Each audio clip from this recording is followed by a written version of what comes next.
Welcome to రాగల్స్. Milk shake ఇప్పుడు ఎట్లా చేయాలో నేను మీకు చూపిస్తా.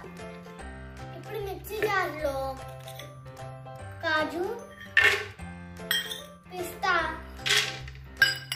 కిస్మిస్, 2 spoons of sugar,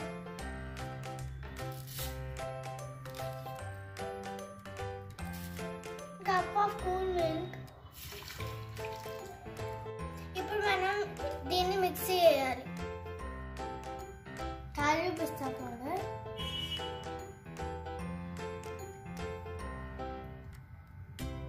milk shake ready అయిపోయింది.